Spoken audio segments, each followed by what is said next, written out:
Hola amigos, bienvenidos a su canal favorito, Wallace. No apagues la luz.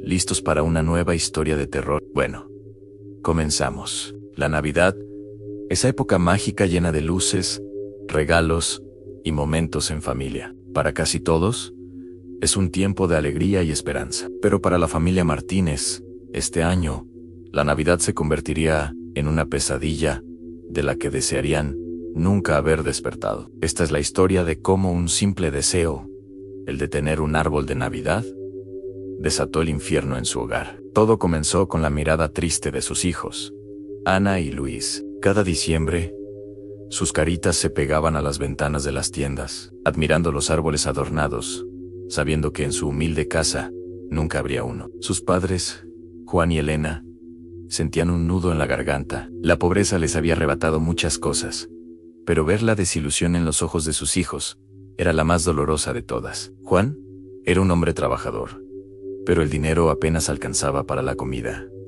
y el alquiler. Esa Navidad, la desesperación lo empujó a hacer algo que nunca imaginó. Quería regalarles a sus hijos esa pizca de magia, ese árbol que tanto anhelaban. La idea se sembró en su mente una tarde, mientras pasaba junto al viejo panteón del pueblo. Justo al lado del muro de piedra, casi como si intentara escapar de ese lugar de descanso eterno, crecía un pino. Era frondoso, no muy alto y perfectamente simétrico. El árbol más hermoso que Juan había visto jamás, pero estaba en un cementerio, un lugar sagrado. La idea era una locura, una falta de respeto, pero la imagen de sus hijos sonriendo era más fuerte que su conciencia. Una noche, bajo el manto oscuro y sin luna, armado con una pequeña hacha toda oxidada y el corazón latiéndole a 1000 por hora, Juan saltó el muro del panteón. El silencio era total, solo roto por el crujido de las hojas secas bajo sus pies. El aire era gélido, y una extraña sensación de ser observado lo invadió. Ignoró el miedo y se dirigió hacia el pino. Al dar el primer golpe, con el hacha al árbol, soltó un líquido negro espeso. Parecía desangrarse. Juan no se detuvo, aunque desconcertado, salpicándose su ropa. Con cada golpe que daba, mientras cortaba el tronco, un susurro pareció deslizarse con el viento, un lamento helado que le erizó la piel. Al voltear, vio a una mujer asomándose por una de las tumbas en forma de casa. Juan quedó paralizado por un momento. Se veía molesta. Él se volteó tratando de ignorar lo que acababa de ver, para terminar de cortar el árbol. Oía pasos, como si se fuera aproximando, cada vez más cerca. ¿Cayó el árbol? En cuanto tocó el suelo, Juan lo recargó en el muro, para después levantarlo con todas sus fuerzas y lanzarlo al otro lado del panteón. Al tratar de saltar por el muro, sintió como lo tomaron de un pie. Era esa mujer aterradora, con cara pálida, ojos completamente negros y pelo rizado. Perdió el control y cayó al otro lado, a un costado del árbol. Con el árbol a cuestas, corrió de vuelta a casa, sintiendo que algo o alguien lo seguía desde las sombras del cementerio. Al llegar, la reacción de sus hijos fue todo lo que había soñado. Sus ojos se abrieron como platos, llenos de asombro y felicidad. «Papá, es el árbol más bonito del mundo», gritaron mientras lo abrazaban. Por un momento, Juan olvidó su culpa y el miedo. El árbol, majestuoso en medio de su pequeña sala, parecía llenar la casa de una nueva esperanza. Elena, aunque feliz por sus hijos, sintió un escalofrío al ver el árbol. «¿De dónde lo sacaste, Juan?», preguntó con una voz apenas audible. Juan mintió. Dijo que un amigo se lo había regalado. No quería que la verdad manchara ese momento de felicidad. Comenzaron a decorarlo con lo poco que tenían: figuras de papel, listones viejos y una estrella de cartón. Pero a medida que la noche avanzaba, la atmósfera en la casa empezó a cambiar. Las luces parpadeaban de forma errática. Se escuchaban susurros en las esquinas oscuras de las habitaciones, como conversaciones apagadas de gente que no estaba allí. Juan, antes de irse a acostar, fue por un vaso de agua a la cocina. Al pasar de regreso por la sala, sintió una mirada. Al voltear, atrás del árbol, se asomaba esa horrible mujer de entre las ramas del pino. Él quedó paralizado. Se veía molesta. Al asomar completamente el rostro por el árbol, Juan corrió a prender la luz. Al voltear, ya no había nada.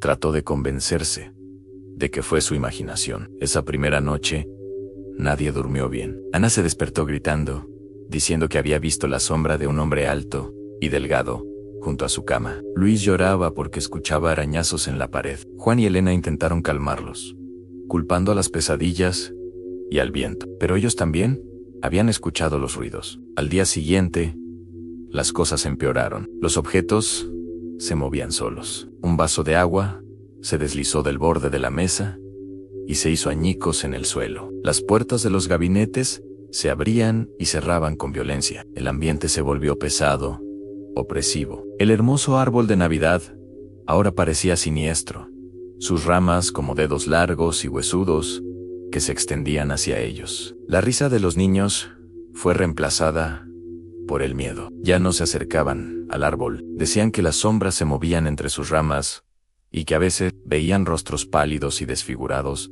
mirándolos desde la espesura del pino. Juan, carcomido por la culpa, sabía que él era el responsable. El árbol no estaba vacío. Había traído consigo a los espíritus del cementerio. Una noche, el terror alcanzó su punto máximo. La familia estaba acurrucada en la sala, demasiado asustada para ir a sus habitaciones. De repente, todas las luces se apagaron. En la oscuridad total, una voz gutural y profunda resonó desde el árbol. Nos has robado nuestro descanso. Ahora, no tendrás el tuyo. Las luces parpadearon y se encendieron por un instante, revelando docenas de figuras espectrales flotando por la casa. Eran hombres, mujeres y niños con ropas antiguas y rostros contorsionados por la agonía. Sus ojos vacíos estaban fijos en la familia Martínez. El árbol de Navidad se había convertido en un portal, un ancla para las almas perturbadas del panteón. El espíritu más agresivo parecía ser el de un hombre cuya tumba había estado justo debajo del pino. Su figura era la que Ana había visto. Se acercó a Juan. Su rostro, una máscara de furia. «Pagarás por tu profanación», susurró la aparición, su aliento helado llenando la habitación. Ese espíritu arrastró a Juan por toda la casa, hasta que su esposa pudo agarrar un crucifijo. Esa alma, en ese momento, dejó de golpearlo por todos lados. Las almas del panteón comenzaron a lanzar objetos, platos, libros, sillas. Todo volaba por los aires, creando un caos terrorífico. La familia gritaba, atrapada en su propia casa. Elena, en un acto de desesperación, agarró también una pequeña Biblia que tenía en una cajonera y se enfrentó a las apariciones, rezando en voz alta. El efecto fue mínimo. Los espíritus retrocedieron, pero no se fueron. La casa se había convertido en su nuevo dominio. Juan supo que solo había una forma de terminar con esto. Tenía que devolver el árbol. En medio de la noche y del caos paranormal, Juan agarró el árbol. Se sentía increíblemente pesado, como si estuviera cargado con el peso de todas esas almas. Luchando contra una fuerza invisible que intentaba detenerlo, lo arrastró fuera de la casa. Sus hijos y su esposa lloraban detrás de él. Corrió por las calles desiertas, de vuelta al panteón, con el árbol maldito a cuestas. Los susurros y lamentos lo seguían, más fuertes que nunca. Saltó el muro y con todas sus fuerzas arrojó el pino de vuelta al interior, cerca de donde lo había cortado. En el instante en que el árbol tocó la tierra sagrada, un silencio absoluto cayó sobre el lugar. El viento cesó, los susurros se desvanecieron. Juan se quedó allí, jadeando, mirando el árbol ahora inerte en el suelo del cementerio. Se puso a cavar el hoyo para volverlo a plantar con una pala que se recargaba en una tumba. Lo más aterrador fue cuando levantó la mirada. Allí estaba la misma mujer aterradora, asomándose por la misma tumba. Él se apresuró. ¿Por qué? Cada que levantaba la cara, veía cómo se iba aproximando lentamente ese espíritu flotando de una forma aterradora. En cuanto terminó el pozo, agarró el árbol con todas sus fuerzas y lo dejó caer en el hueco. Ya estaba a unos cuantos metros esa alma. Agarró la pala, tapó el hoyo y justo antes de sujetarlo, al estar a 1 metro de agarrarlo, desapareció. La pesadilla había terminado. Regresó a casa, temblando. Su familia lo recibió con abrazos y lágrimas de alivio. La casa se sentía diferente, ligera, libre de la presencia opresiva. Esa noche, por primera vez en días, durmieron en paz. Nunca más volvieron a desear un árbol de Navidad. Aprendieron de la manera más aterradora que la verdadera magia de la Navidad no está en los adornos, ni en los regalos, sino en estar juntos y a salvo. La memoria de aquel pino robado y los horrores que trajo consigo se quedó grabada en ellos para siempre. Un oscuro recordatorio de que hay lugares sagrados que nunca deben ser profanados, y que a veces la desesperación puede abrir puertas que es mejor mantener cerrada. Si te gustan este tipo de relatos, no olvides darle like, suscribirte y activar la campanita para no perderte ningún video. Nos vemos en la próxima historia. Gracias por acompañarme en esta aterradora pesadilla de Navidad.